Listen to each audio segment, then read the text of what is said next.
जय हिंद। मैं नीरज चौधरी, अस्मिता स्टडी में आप सभी का स्वागत है। और आज का जो क्लास है वो होने वाला है फिजिक्स का, 12th फिजिक्स का जो VVI क्वेश्चन बिहार बोर्ड में है 2 मार्क्स का, आज वो होने वाला है। मतलब आज का जो क्वेश्चन होगा वो बिहार बोर्ड में वैसा क्वेश्चन जो पूछा जाता है 2 मार्क्स का, वो सब क्वेश्चन मैं आज कराने वाला हूँ। और आज का क्वेश्चन बहुत इंपॉर्टेंट होता है, बहुत इंपॉर्टेंट होगा। इसको आप लोग ध्यान से देखिएगा और लगे कहीं पर कोई दिक्कत है तो कमेंट बॉक्स आप लोग के लिए खुला हुआ है, कमेंट बॉक्स में कमेंट जरूर कीजिएगा जो बात है। ठीक, ध्यान से देखिएगा। आपका पहला क्वेश्चन आज बोल रहा है, पहला क्वेश्चन देखो क्या बोल रहा है। सो कह रहा है चुंबकीय फ्लक्स के बीमा एवं एसआई मात्रक को बताइए। ये 2016 में पूछा हुआ क्वेश्चन है। 2016 के सेट नंबर ए में क्वेश्चन पूछा गया था और 2022 में भी ए में पूछा गया, यानी कि ये क्वेश्चन 2 बार पूछ चुका है। 16 में पूछ चुका है और 22 में पूछ चुका है। तो देख लेना, 16 के बाद 17, 18, 19, 21, 22, 5 साल, यानी कि 4 साल नहीं पूछा है। 4 साल गैप करके 5वां साल में 22 में पूछा है। तो 23 भी नहीं पूछा है, 24 भी नहीं पूछा है, 25 में यानी कि 26 में पूछने का आशा यहाँ पर बन रहा है जो बात है। तो ध्यान से देखिएगा और लगे कहीं पर कोई दिक्कत हो तो कमेंट बॉक्स में कमेंट जरूर कीजिएगा। देखो चुंबकीय फ्लक्स, तो सबसे पहले जानो चुंबकीय फ्लक्स होता क्या है। देख, किसी भी प्लेट से होकर गुजरने वाले चुंबकीय बल रेखा की कुल संख्या चुंबकीय फ्लक्स कहलाता है। मतलब कि अगर मान ले तुम्हारे पास में एक धातु का प्लेट है, एक प्लेट है, तो इसके इस प्लेट से जितना चुंबकीय बल रेखा, जितना बल रेखा पास करेगा, जितना चुंबकीय बल रेखा या जितना चुंबकीय क्षेत्र रेखा इस प्लेट से पास करेगा वो तुम्हारा चुंबकीय फ्लक्स कहलाता है।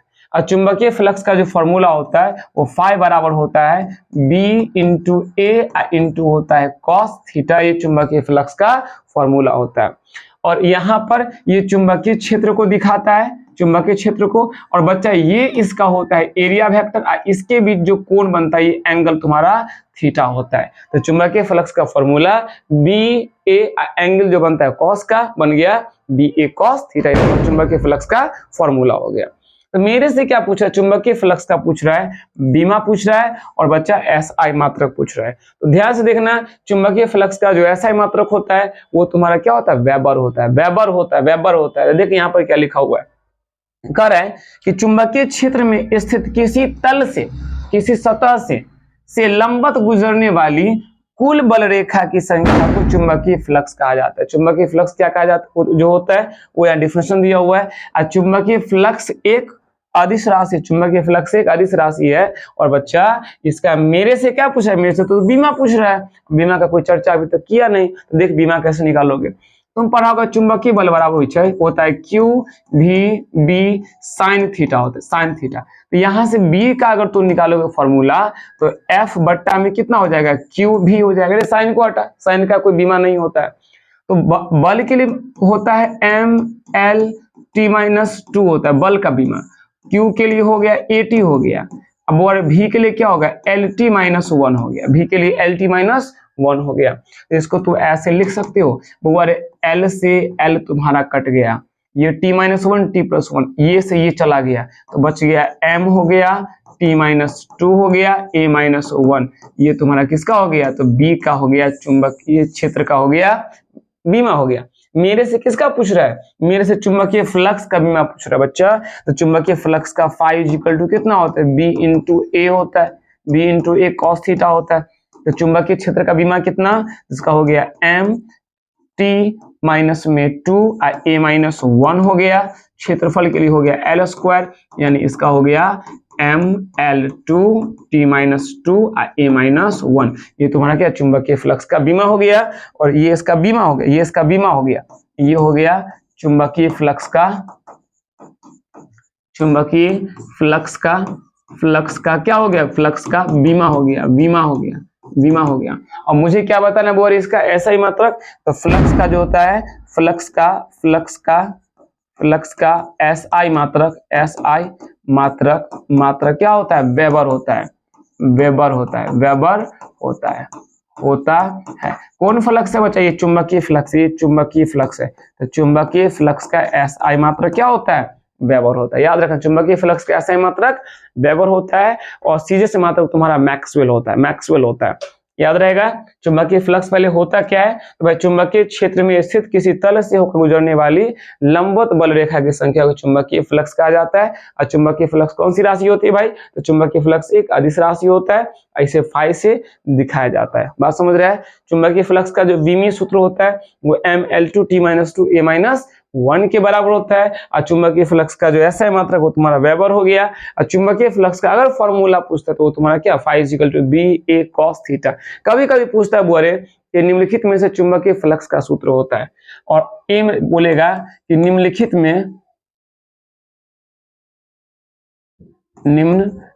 में यहां से जो ऑब्जेक्टिव क्वेश्चन बनता है, निम्नलिखित में चुंबकीय फ्लक्स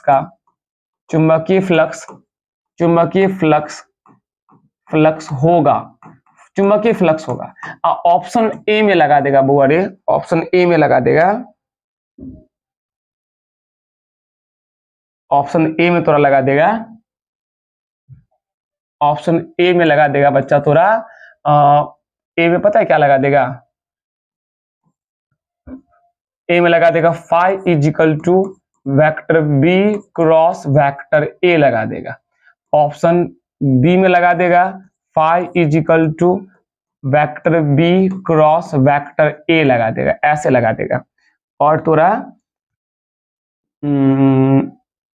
ठीक है, इसको ले लेता हूं। और थोड़ा क्या कर देगा, ऑप्शन सी में लगा देगा phi = दे देगा vector B dot vector A बोलेगा, और डी बोल देगा नॉट, बोल देगा नॉट। तो देख ध्यान से, चुंबकीय फ्लक्स का फॉर्मूला जब बोलेगा तो यार चुंबकीय फ्लक्स अदिश राशि है, इसमें डॉट प्रोडक्ट होता है। तो मेरा ऑप्शन कौन सा हो जाएगा, ऑप्शन मेरा हो जाएगा सी मेरा सही, phi = vector B dot vector A इसका फॉर्मूला। यानी यहाँ से ऑब्जेक्टिव क्वेश्चन देख, क्या ऑब्जेक्टिव क्वेश्चन 3 क्वेश्चन बन सकता है। पहले तुमसे पूछ सकता है कि चुंबकीय फ्लक्स का फॉर्मूला होगा, तो भाई फॉर्मूला BA cos थीटा हो सकता है। अगर वेक्टर दिया होगा, वेक्टर के फॉर्म में पूछता है, तो phi = कितना, vector B dot vector A हो जाता है।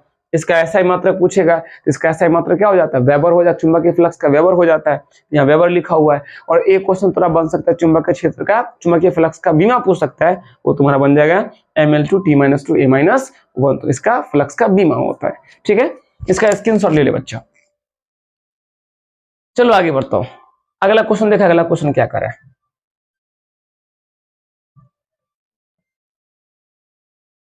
चल देखा अगला क्वेश्चन क्या करे।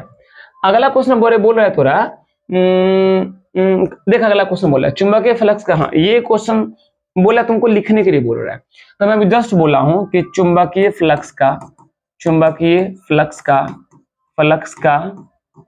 का विमीय सूत्र क्या होता है, या वीमा कितना होता है, वो अभी वीमा बोला है ना, वीमा कितना, वीमा होता है mL2T-2A-1, ये चुंबकीय फ्लक्स का बीमा होता है, ये बीमा होता है।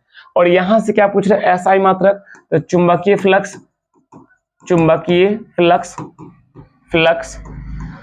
का SI मात्रक जब बोलता है तो ये क्या हो जाएगा, वेबर हो जाएगा, वेबर हो जाएगा, याद रहेगा। ठीक है, आगे आओ, अगला क्वेश्चन देख। अगला क्वेश्चन बोले कह रहा है, देख बड़ा इंपॉर्टेंट क्वेश्चन, बहुत झकास क्वेश्चन बच्चा, ये 2013 में पूछ चुका है, 2016 में पूछ चुका है, और याद रखो 2016 के बाद फिर नहीं पूछा है, तो नहीं पूछा बउआ रे, इस साल पूछने का चांस पूरा बनता है भाई। कह रहा है विद्युत चुंबकीय प्रेरण के लिए लेंज के नियम को लिखिए। ये लेंज का नियम बोलता है कि किसी लूप कुंडली में प्रेरित विद्युत वाहक बल तथा प्रेरित धारा की दिशा वैसी होती है कि वह उस कारक का विरोध करता है जिससे कि वह बना होता है। मतलब मान ले कि तोरा पास में एगो कुंडली है, ऐसे करके कुंडली है, एना करके बुआरी कुंडली है, और इसमें क्या है कि इसमें एक बैटरी लगा हुआ है, और ई धारा नियंत्रक हो गया, एना हो गया, ठीक। और इसके बगल में क्या है, एक कुंडली और लगा हुआ है, ऐसे करके वो कुंडली और लगा हुआ है। इसमें क्या लगा हुआ है, गैल्वेनोमीटर लगा हुआ है, इसमें गैल्वेनोमीटर लगा हुआ है, ठीक है। और मैं तो काम करना, इसको हटा ले, उसी से दिखा देता हूं। ये ऐसे कुंडली हो गया। अब यहां पर मैग्नेट ला, इसका ये नॉर्थ पोल है और इसका ये साउथ पोल है। तो जब तू मैग्नेट को पास लाएगा, तो इसमें क्या होगा, देखिए एक रात से कौन निकलेगा बोले, एक रात से निकलेगा चुंबकीय क्षेत्र रेखा, ये कुछ ऐसे निकलेगा, कुछ ऐसे निकलेगा, ऐसे निकलेगा बच्चा, देख ऐसे निकलेगा। तो जब तू एक पास लाएगा तो इसका चुंबकीय फ्लक्स क्या होगा, बढ़ जाएगा। और जब इसको दूर ले जाएगा तो इसका चुंबकीय फ्लक्स घट जाएगा। तो चुंबकीय फ्लक्स में परिवर्तन होने के कारण क्या होता है, इस कुंडली में एक करंट पैदा हो जाता है और इस करंट का दिशा वैसी होती है कि यह उस इसमें करंट पैदा होगा, इसका दिशा वैसी होती है कि वह उस कारक का विरोध करता है जिससे कि यह बना होता है। तो इसमें जो करंट बना, ये कुंडली के पास आने के कारण इसमें करंट बना। तो इसमें करंट का जो दिशा होगा ना, वो इस चुंबक की गति की दिशा के विपरीत होगा। तो चुंबक का गति क्या बोला है, दाएं से बाएं आ रहा है। तो इसमें जो करंट बनेगा वो थोड़ा बाएं से दाएं बनेगा, मतलब इसमें जो करंट का दिशा होगा वो इस साइड होगा। करंट का दिशा देख ऐसे होगा। तो यही तुम्हारा क्या है, लेंज का नियम है। कह रहा है कि इस नियम के अनुसार किसी परिपथ में प्रेरित धारा की दिशा इस प्रकार की होती है कि वह सदैव उस कारण का विरोध करता है जिससे कि वह स्वयं उत्पन्न होता है। इसे क्या कहा, जैसे तुम्हारा लेंज का नियम कहा जाता है। याद रखना, लेंज का नियम बहुत इंपॉर्टेंट होता है। अगर तो विद्युत चुम्बकीय प्रेरण पढ़ा होगा तो विद्युत चुम्बकीय प्रेरण में फैराडे के नियम के बाद तुम्हारा क्या आता है, लेंज का नियम आता है। ठीक है, इस चीज को तो याद रखेगा कि लेंज का नियम क्या होता है कि लेंज के नियम के अनुसार किसी लूप कुंडली में प्रेरित धारा की दिशा वैसी होती है कि वह उस कारक का विरोध करता है जिससे कि वह उत्पन्न होता है, जिससे वह बना होता है। ध्यान रखना इस चीज को। ठीक है बच्चा, इसका स्क्रीनशॉट ले, इसका स्क्रीनशॉट ले ले बच्चा, आगे आओ।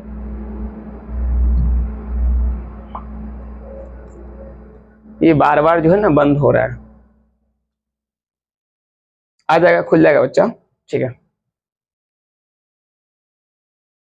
आगे आओ। इसको बोलते लोग टेक्निकल इशू बोला जाता है। मैं टेक्निकल एक्सपर्ट तो हूं नहीं, जिस कारण से समस्या थोड़ा बहुत आ रही है।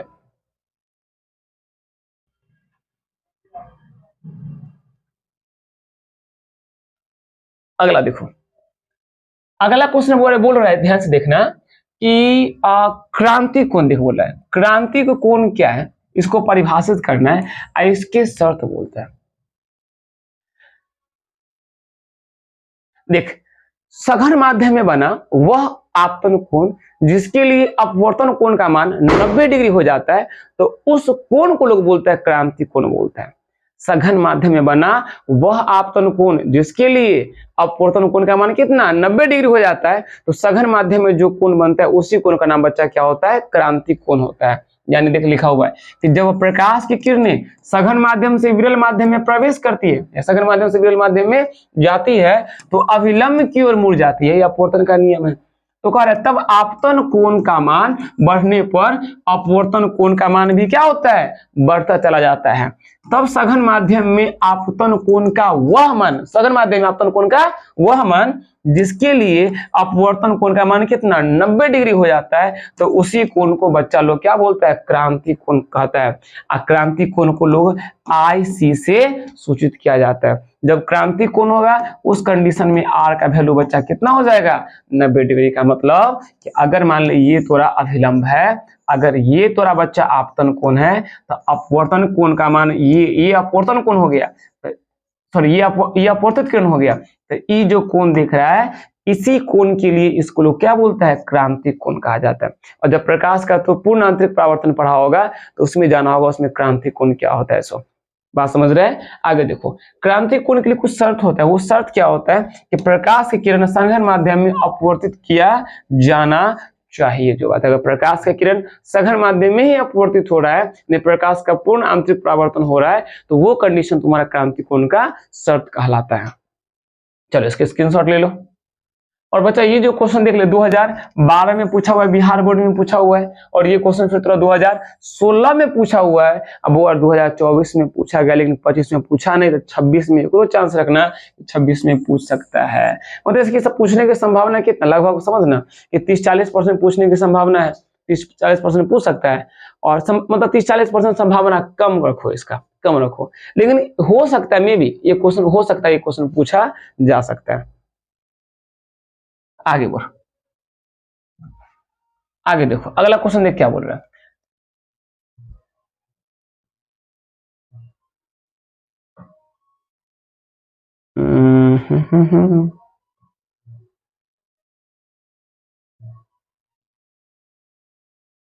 देखो अगला क्वेश्चन बोल रहे कि प्रकाश का पूर्ण आंतरिक परावर्तन क्या है, इसकी शर्त को बताइए।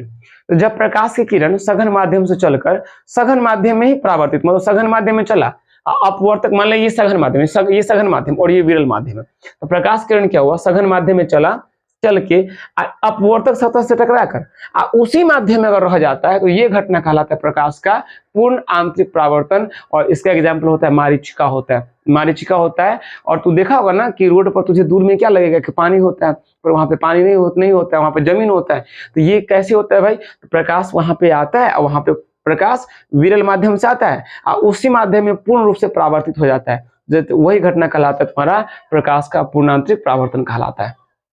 ध्यान से देख, कह रहा है कि पूर्ण आंतरिक परावर्तन, प्रकाश की किरण सघन माध्यम से विरल माध्यम में जाती है और आपतन कोण का मान क्रांति कोण से अधिक हो जाता है, यानी आपतन कोण का मान जो है वो क्रांति कोण से ज्यादा, क्रांति कोण का मान 90 डिग्री हो गया, तो 90 डिग्री से अगर ज्यादा, क्रांति कोण से अगर ज्यादा हो जाता है आपतन कोण का मान, तो प्रकाश की किरण उसी माध्यम में वापस चली आती है। इस घटना को प्रकाश का पूर्ण आंतरिक परावर्तन कहा जाता है। अब प्रकाश के पूर्ण आंतरिक परावर्तन के लिए कुछ शर्त होता है। पहला शर्त देख क्या बोल रहा है कि प्रकाश की किरण को सघन माध्यम से विरल माध्यम में जाना चाहिए। दूसरा, आपतन कोण का मान क्रांति कोण से क्या होना चाहिए, अधिक होना चाहिए। अगर आपतन कोण का मान क्रांति कोण से ज्यादा होगा तो प्रकाश का पूर्णांतरिक परावर्तन होगा, अगर ज्यादा नहीं होगा तो प्रकाश का पूर्णांतरिक परावर्तन वहां पर नहीं होगा। ये चीज तो ध्यान देना कि प्रकाश का पूर्णांतरिक परावर्तन होता कैसे और उसका शर्त क्या होता है। बच्चा लोग एग्जाम में सब क्वेश्चन बड़ा पूछा जाता है यार, देखना ये क्वेश्चन बहुत इंपॉर्टेंट है और ये क्वेश्चन थोड़ा 2 मार्क्स से पूछ सकता है कि प्रकाश के आंतरिक प्रकाश के पूर्ण आंतरिक परावर्तन से आप क्या समझते हैं। जब ये सब क्वेश्चन देगा तो देखिए सब क्वेश्चन का आंसर 2-2 लाइन का है, इसको तो याद करके रखना जो बात है, ठीक है। चलो आगे बढ़ता हूं, अगला देखो, देख अगला क्या बोल रहा है। अगला क्वेश्चन बोल रहा है, दिख रहा है ये हर बार ही हो रहा है, हर क्वेश्चन में ये हो रहा है।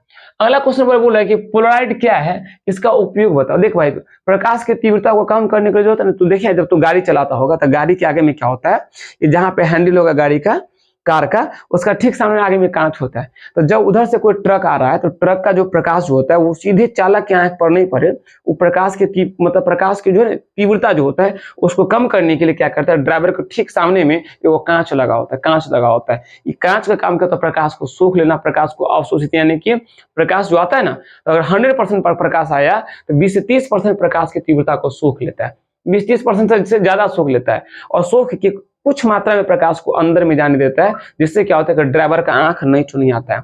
तो भाई तो ये जो क्या पोलराइड जो होता है इसका उपयोग कहाँ लोग करता है, तो वाहन में लोग करता है, या तो देखा कैमरा देखा होगा और कैमरा के आगे में तू देखेगा तो वो कांच लगा होता है।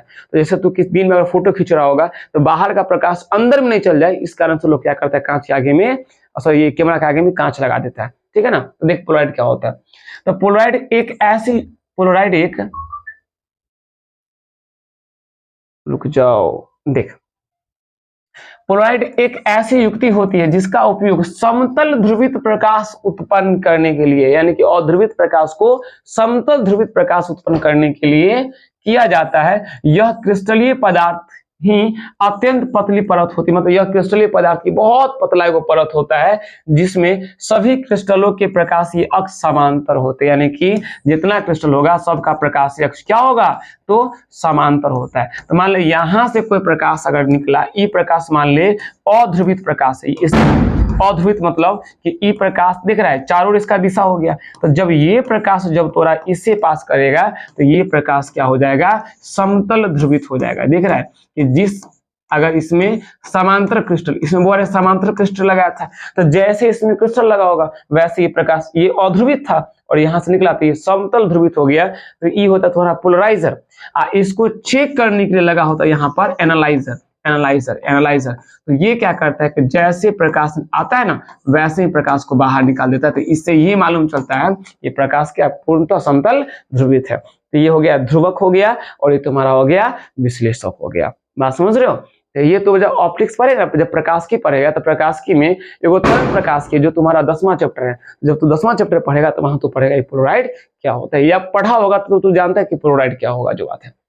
आगे देखो पोलराइड के बारे में देखना, कह रहा है कि इसका उपयोग कहाँ होता है, तो इसका उपयोग जो होता है धूप के चश्मा में, जब तो बाहर निकलेगा तो आंख में चुनिया आ जाए तो देखा होगा लोग काला चश्मा लगा लेता है या लोग चश्मा लगा के चलते हैं, तो उसमें क्या चश्मा जो होता है वो प्रकाश को कम अंदर आने देता है, जिस कारण से आंख तुम्हारा नहीं चुनियाता है। तो धूप के चश्मों में इसका पहला उपयोग, ताकि चश्मा और परावर्तन को कम किया जा सके, इसका उपयोग रेलगाड़ी और हवाई जहाजों के खिड़कियां में तीव्र प्रकाश को नियंत्रित करने के लिए किया जाता है। बात समझ रहे हो? तो पहला उपयोग क्या होगा, तो इसका होगा सनग्लास में, जो आंख का जो चश्मा होता है उसमें किया जाता है। दूसरा उपयोग कहाँ होगा, रेलगाड़ी और बस का जो खिड़कियां होता है या हवाई जहाज का जो खिड़की होता है वहां किया जाता है। और तीसरा उपयोग कहाँ होगा भाई, तो तीसरा उपयोग तो होगा कैमरा के लेंस के ठीक सामने जो कांच लगा होता है उसमें इसका उपयोग किया जाता है।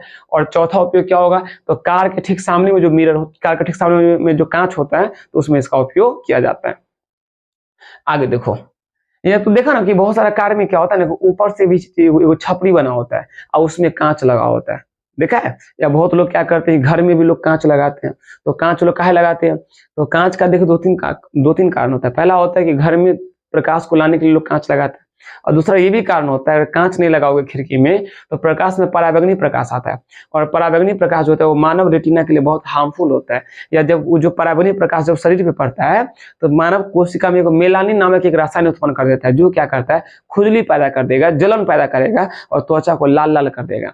तो उस पदार्थ को अवशोषित करने के लिए कांच जो होता है वो पराबैंगनी प्रकाश को अवशोषित कर लेता है। इस कारण से घर में जो होता है खिड़की जो होता है वो कांच का लगा होता है, ठीक है? तो तू लोग क्या बोलेगा भाई, वो तो डिजाइन के लिए कांच लगना है भाई, डिजाइन नहीं है। देख कोई भी जो काम होता है ना बिना मतलब कारण का नहीं होता है। तू देख रहा है जैसे छठ पर्व होता है, तो छठ में क्या होता है, उगते सूरज और डूबते सूरज की पूजा की जाती है। तो तू सोचेगा भाई ये प्रथा नहीं भाई, इसका वैज्ञानिक कारण भी होता है। तो दीपावली में देखा होगा दीप जलाया जाता है, तो तू क्या सोचता होगा भाई, राम भगवान अलखिन ना तो उनका स्वागत में दीप जलावल जाए। तो ये एक मान्यता है, ये धर्म बोलता है, अपना सनातन धर्म में इस धर्म में बोला गया था राम भगवान जिस दिन आए थे, मतलब जो भी हो, तो उनके खुशी में या उनके स्वागत में लोग दीप जलाते हैं। इसका वैज्ञानिक कारण भी है, ऐसा नहीं कि बिना वैज्ञानिक कारण है। यानी कि जो भी प्रथाएं हैं, हर प्रथा के पीछे में कुछ ना कुछ वैज्ञानिक कारण है। प्रथा ऐसे ही नहीं बन जाती है, प्रथा के पीछे कुछ कारण होता है। अब देख कुछ कारण होगा तो लोग क्या होगा कि उस कारण को लोग नहीं करेगा, लोग भूल जाएगा। ऐसा लोग क्या करता है, उसको प्रथा बना देता है। प्रथा क्या होता है, प्रथा को समाप्त करना इतना आसान नहीं होता है। प्रथा सब लोग मनाता है, इस कारण से उसको लोग पर्व मना दिया। अब पर्व हर कोई मनाता है। ऐसे किसी को बोलो ना कि सूरज को पूजा करने के लिए, कोई नहीं पूजा करेगा, या कोनो नहीं पूजा करेगा। और छठ पर्व में खाली बोल देखो ना, खाली बोला पूजा नहीं करला तो बमक जाएगा कि हम पूजा नहीं करवाए, हम पूजा करवे करवे। ये प्रथा बना दिया जिस कारण से सब पूजा करते हैं उनको। चलो आगे बढ़ते हैं। अगला देखो, अगला क्वेश्चन क्या कर रहा है, फिर से होगा। देख ये क्वेश्चन बच्चा ध्यान से देख, बड़ा झक्कास क्वेश्चन। यहां से क्वेश्चन बनना 100% फिक्स हो कि ट्रांसफार्मर से क्वेश्चन तोरा बनने करता। अब देख ट्रांसफार्मर से क्वेश्चन केना बनता है सो पर अगर देख ऐसे पूछ सकता है, एगो 5 नंबर क्वेश्चन आता है कि ट्रांसफार्मर क्या होता है, ट्रांसफार्मर का सचित्र वर्णन करे। ये 5 नंबर का क्वेश्चन बोल रहा है, मतलब ट्रांसफार्मर से क्वेश्चन बनना 100% कंफर्म हो भाई, तय हो। माता में घुसा लेकर ट्रांसफार्मर से क्वेश्चन बनवे करता है। कह रहा है कि ट्रांसफार्मर क्या है, परिमाण अनुपात क्या होता है। ये जो बच्चा जो परिमाण अनुपात जो तू देखे छी तो एकरे लोग कहे के कहे ये ट्रांसफार्मर कांस्टेंट होय छै, आई एनपी बट्टा एनएस के बराबर होय छै। ये तू देखा होगा, ये ट्रांसफार्मर कांस्टेंट होय छै, ठीक ना। और ये सब क्लास वगैरह किया हुआ तो वहां तू सब पढ़ा हुआ ये सब चीज को। अब देखो ध्यान से, कह रहा है कि ट्रांसफार्मर एक विद्युत उपकरण है। ट्रांसफार्मर प्रत्यावर्ती वोल्टता को घटाता या बढ़ाता है। भाई याद कर ले शॉर्ट डिफिनेशन कि ट्रांसफार्मर क्या है, तो यह एक विद्युतीय उपकरण होता है जो प्रत्यावर्ती वोल्टता को क्या करता है, बढ़ाता है या घटाता है। शॉर्ट में आई लैंग्वेज देखना, जो उच्च धारा पर निम्न प्रत्यावर्ती वोल्टता को निम्न धारा पर उच्च प्रत्यावर्ती वोल्टता में और निम्न धारा पर उच्च प्रत्यावर्ती वोल्टता को अधिक धारा पर निम्न प्रत्यावर्ती वोल्टता में बदलता है, वो ट्रांसफार्मर कहलाता है। देखो ट्रांसफार्मर का काम क्या होता है, अगर मान ले कि लो करंट है और हाई वोल्टेज है, यानी निम्न प्रत्यावर्ती धारा है और उच्च वोल्टता है। तो ट्रांसफार्मर क्या करेगा कि इस निम्न धारा को उच्च धारा में कन्वर्ट कर देगा और हाई वोल्टेज को लो वोल्टेज में कर देगा, यानी कि उच्च धारा के निम्न प्रत्यावर्ती वोल्टता में बदल देगा। या उच्च प्रत्यावर्ती धारा है और निम्न प्रत्यावर्ती वोल्टता है, इसको उच्च प्रत्यावर्ती वोल्टता के निम्न धारा में बदल देगा।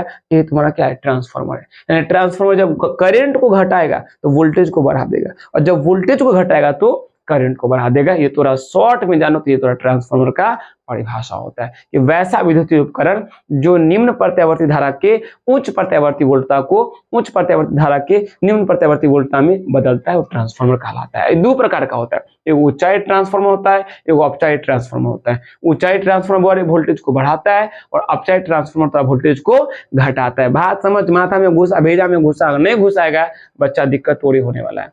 अभी टाइम में पढ़ने का तो अच्छा से पढ़ ले। आगे देखो, अब बोल रहे हैं ट्रांसफार्मर द्वितीयक कुंडली में फेरों की संख्या। द्वितीयक कुंडली में एक ऐसे कर लेना था, द्वितीयक कुंडली में अच्छा ये कथी बोला? परिमाण, ठीक है। तो ये NS बट्टा NP कर ले, ये कर ले NS बट्टा NP कर ले। हाँ, ये कह रहा है कि ट्रांसफार्मर द्वितीयक कुंडली में फेरों की संख्या तथा प्राथमिक कुंडली में फेरों की संख्या का जो अनुपात होता है परिमाण अनुपात कहलाता है। इसे R से प्रदर्शित किया जाता है, यानी कि NS बट्टा NP बोले कथी कहलाता है? ट्रांसफार्मर नियतांक कहलाता है या परिमाण अनुपात, ट्रांसफार्मर रेशियो कहलाता है। ठीक है, चलो किसी को लगे कुछ स्क्रीनशॉट रख लेना है तो स्क्रीनशॉट ले लोगे, जहां पर दिक्कत होगा वहां पर तुम लोग बता दोगे। और चलो स्क्रीनशॉट ले इसका।